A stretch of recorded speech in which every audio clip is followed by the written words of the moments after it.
Hi guys, welcome to our YouTube channel. तो आज की इस हॉरर स्टोरी को सुनने से पहले चैनल को सब्सक्राइब कर लो।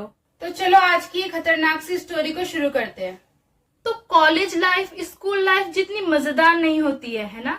तो जब हम स्कूल में होते हैं हम सोचते हैं कि हमें डेली स्कूल आना पड़ता है, हमें कितना सारा पढ़ना पड़ता है और डेली टीचर की डांट सुननी पड़ती है और यही घिसा पिटा सा स्कूल ड्रेस पहन के स्कूल आना पड़ता है। हमारे ऊपर कितनी सारी पाबंदी होती है, ये मत करो, यहाँ मत जाओ, ऐसे करो वैसे करो। तो जैसे ही हम स्कूल से कॉलेज में आ जाते हैं हमें खुद पता चल जाता है कि नहीं यार, वो स्कूल लाइफ ही मजेदार थी। यहाँ तो स्कूल से भी ज्यादा पढ़ना पड़ता है और बहुत चीजों का प्रेशर रहता है, जैसे नौकरी वगैरह हो गया। वो बेफिक्रापन जो हम स्कूल में महसूस करते थे कॉलेज में आकर वो बिल्कुल खत्म हो जाता है। तो ऐसे ही 4 दोस्तों का ग्रुप था। एक का नाम अंजलि, एक का नाम प्रीति, एक का नाम पायल और एक का नाम सोनाली। ये चारों लड़कियां बहुत अच्छे दोस्त थे। हमेशा ये चारों लड़कियां साथ ही रहती थी। चारों ने एक साथ ही अपनी पूरी स्कूलिंग कंप्लीट की और फिर एक ही कॉलेज में एडमिशन लिया। इन चारों लड़कियों ने स्कूल टाइम से ही सोच लिया था कि जब हम कॉलेज जाएंगे तब हम सब एक साथ गोवा जरूर घूमने जाएंगे। तब हम पर निगरानी रखने के लिए या फिर हमें रोकने टोकने के लिए कोई भी नहीं होगा। जब ये चारों लड़कियां एक दूसरे के घर पे मिलने जाया करती थी तो ये लोग बस यही डिस्कस किया करते थे कि जब हम लोग गोवा जाएंगे तो तू क्या पहनेगी, तू क्या लेकर जाएगी, गोवा जाकर हम कहाँ कहाँ पे घूमने जाएंगे। इन चारों लड़कियों ने गोवा ट्रिप के लिए एक लिस्ट भी तैयार करके रखा था। जब भी ये चारों लड़कियां एक साथ मिलती थी तो ये हमेशा यही सर्च करती थी कि बेस्ट प्लेसेस ऑफ गोवा क्या क्या है। कॉलेज में आने के बाद से ही इन चारों से रहा नहीं जा रहा था कि कब हम गोवा जाएंगे। जैसे तैसे इन चारों लड़कियों ने अपने कॉलेज का फर्स्ट ईयर कंप्लीट किया और ठान लिया कि अब तो हमें गोवा जाना ही है। तो प्रीति की जिम्मेदारी थी चारों के लिए ट्रेन की टिकट बुक कराने की। उसने सबके लिए गोवा जाने के लिए ट्रेन की टिकट बुक कर दी। ये चारों लड़कियां गोवा जाने के लिए काफी ज्यादा एक्साइटेड थी और फाइनली वो दिन आ गया जिसका सपना उन सबने स्कूल समय से देखा था। उनकी ट्रेन सुबह के समय थी और रात से ही वो सबके सब बहुत ज्यादा एक्साइटेड थे। यार, अपनी फैमिली के साथ तो हम कहीं ना कहीं हर समय जाते ही रहते हैं, लेकिन अपने दोस्तों के साथ कहीं जाना ये बहुत ज्यादा एडवेंचरस हो जाता है। तो ये उन सब की एक साथ फर्स्ट ट्रेन जर्नी थी। इस पूरी ट्रेन जर्नी में उन्होंने काफी ज्यादा एंजॉय किया। वो लोग अपने साथ खाने पीने के लिए भर भर के चीजें लेके गए थे, क्योंकि यार ये उन सब की फर्स्ट ट्रेन जर्नी थी एक साथ। खाने पीने की चीजें अगर ज्यादा नहीं लेके जाएंगे तो मजा थोड़ी आएगा। और उन सब ने मिलकर अपने गोवा ट्रिप के लिए एक बड़ा सा कैमरा भी खरीदा था ताकि वो अपने इस ड्रीम डेस्टिनेशन के हर मोमेंट को कैप्चर कर पाए। तो अपने इस ट्रेन जर्नी को बहुत ज्यादा एंजॉय करने के बाद फाइनली वो अपने ड्रीम डेस्टिनेशन यानी गोवा पहुंच गए। तो गोवा पहुंचते ही वो लोग सबसे पहले अपने रहने के लिए होटल ढूंढने लगे। क्योंकि उनका गोवा ट्रिप सिर्फ 4 दिन का ही था, इसलिए वो सब अपने अपने फोन में एक अच्छा होटल और सस्ता होटल ढूंढने लगे। वो लोग एक ऐसा सस्ता होटल ढूंढ रहे थे जो उनसे नजदीक भी हो। उन्होंने बहुत सारे होटल चेक किए पर उन होटलों का रेट बहुत ज्यादा था और जो 1-2 होटलों का रेट सस्ता था उनका लोकेशन उनसे बहुत ज्यादा दूर था, जहाँ पहुँचते पहुँचते उनको बहुत ज्यादा देर लग जाता। बहुत देर ढूंढने के बाद फाइनली पायल को एक ऐसा होटल मिला जो उनसे बहुत नजदीक भी था और तो और काफी सस्ता भी था, जिसे देख के वो लोग बहुत खुश हो गए और फटाफट से वहां पहुंचने का डिसीजन लिया। जैसे ही वो चारों लड़कियां होटल के पास पहुंची उन्होंने होटल की तरफ देखा और वो होटल को देखते ही रह गए, क्योंकि वो जो होटल था वो दिखने में बहुत ज्यादा सुंदर था और बिल्कुल नया लग रहा था। और वो चारों लड़कियां एक दूसरे की तरफ देख के बस यही सोच रहे थे कि इतने सस्ते में इतना अच्छा होटल कैसे मिल सकता है। वो लोग फटाफट से उस होटल के अंदर गए और अपने लिए एक रूम बुक करा लिया। उन्होंने गोवा में रहने के लिए सिर्फ एक रूम इसलिए बुक किया क्योंकि उन्होंने सोचा कि हम पूरा दिन तो गोवा एक्सप्लोर ही करेंगे, रात में आके हमें बस सोना ही तो है, इतना पैसा क्यों खर्च करें महंगे होटल में, पूरा दिन हम बाहर एंजॉय करेंगे और वैसे भी जितना भी हम कम खर्चा होटल में करेंगे उतना ही तो हम बाहर शॉपिंग कर पाएंगे। ये बोलकर उन चारों ने उसी होटल में एक रूम बुक कर लिया और रूम में पहुंचकर उन्होंने फटाफट से अपना सारा लगेज रूम में रख दिया। इतने घंटे की ट्रेन में जर्नी करने के बाद वो लोग बहुत ज्यादा थक गए थे, इसलिए उन्होंने रूम में कुछ देर रेस्ट किया और शाम के समय में सब तैयार होकर बाहर चले गए होटल से। इतने सालों का कसर उन्होंने एक ही दिन में निकाल दिया। जैसे ही वो होटल से बाहर गए उन्होंने बहुत सारी एक्टिविटीज की। होटल से निकलते ही वो लोग डिसाइड करते हैं कि हम सबसे पहले एक कैफे में जाएंगे। कैफे में जाके वो लोग कॉफी पीते हैं और बहुत सारे फोटोज और पिक्चर्स क्लिक कराते हैं।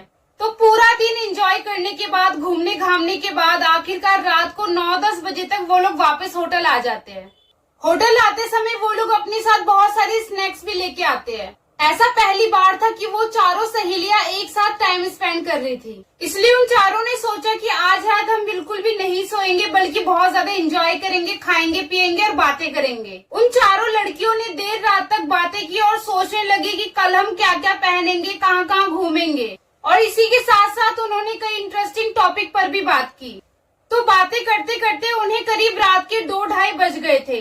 तभी सोनाली ने कहा कि हमें अब सो जाना चाहिए, अदरवाइज हम सुबह लेट उठेंगे और हमारे जितने भी प्लान है वो सारे धरे के धरे रह जाएंगे और हमारा पूरा आधा दिन वेस्ट हो जाएगा।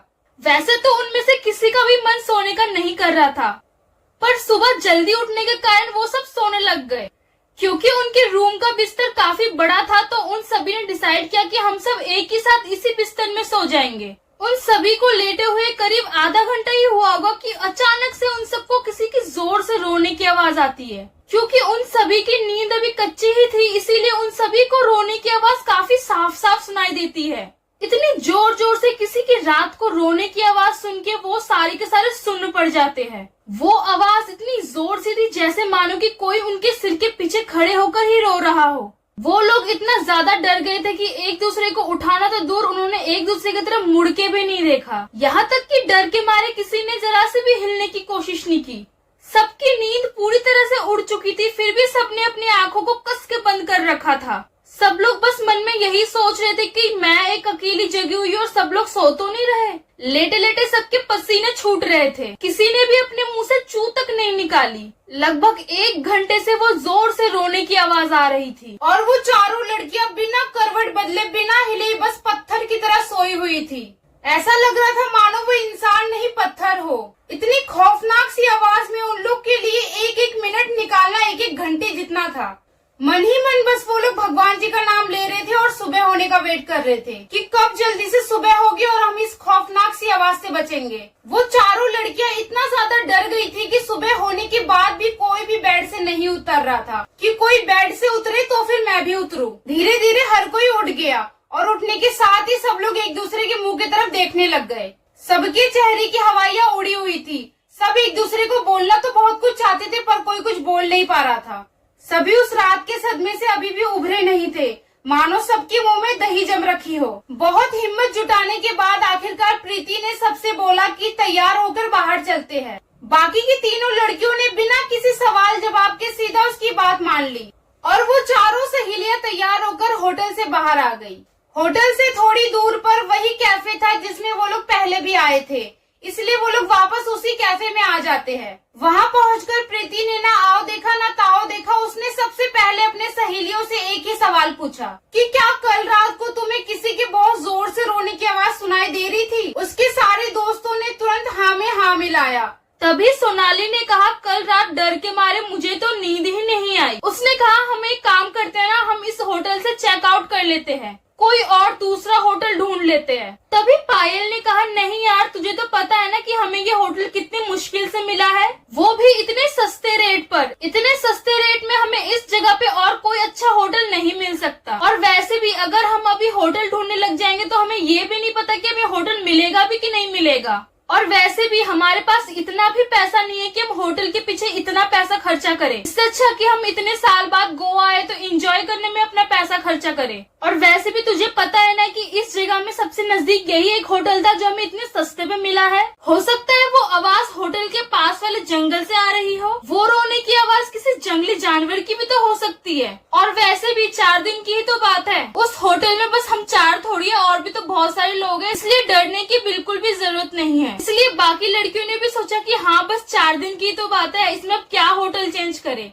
सब इस बात से राजी हो गए और तय कर लिया कि अब हम इसी होटल में रहेंगे, होटल चेंज नहीं करेंगे। सारे टेंशन को दूर रखते हुए इस दिन भी वो सारे दोस्त एंजॉय करते हैं और गोवा के फेमस जगह को एक्सप्लोर करने चले जाते हैं। पूरा दिन मस्ती करने के बाद, घूमने घामने के बाद वो लोग शाम को जल्दी होटल आ जाते हैं। उन्होंने तय कर लिया था कि आज रात हम जल्दी सो जाएंगे, ज्यादा देर तक नहीं जगेंगे। तो सोते समय उन सबके मन में बस एक ही चीज चल रहा था कि कहीं कल रात की तरह ही वैसे ही सेम उनको वो हॉन्टेड आवाज सुनाई ना दे।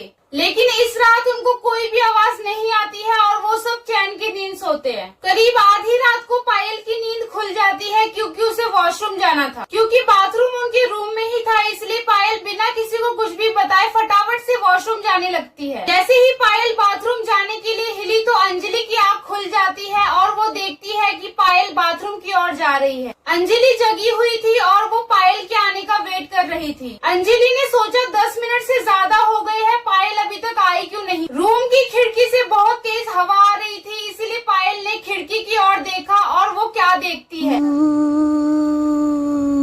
अंजलि क्या देखती है कि पायल खिड़की के सामने खड़ी है और मुस्कुराते हुए एक टकटकी लगाकर बस होटल के पास वाले जंगल की ओर देखी जा रही है। तो अंजलि को लगा कि अच्छा ये बाथरूम करने के बाद इतनी देर से हवा खा रही है। तो अंजलि ने पायल को बोला कि मैडम अगर हवा खा लिया हो तो खिड़की बंद करके सोने आ जा। पर पायल ने उसकी बातों पर बिल्कुल भी ध्यान नहीं दिया और बस मुस्कुराती हुई खिड़की के बाहर देखती रही। जब अंजलि ने उसे दोबारा आवाज दिया तो पायल ने अंजलि की तरफ देखा और एक अलग सी मुस्कुराहट देते हुए उसे कहा कि मुझे नींद नहीं आ रही है, मैं बाद में सोऊंगी, तू सो जा।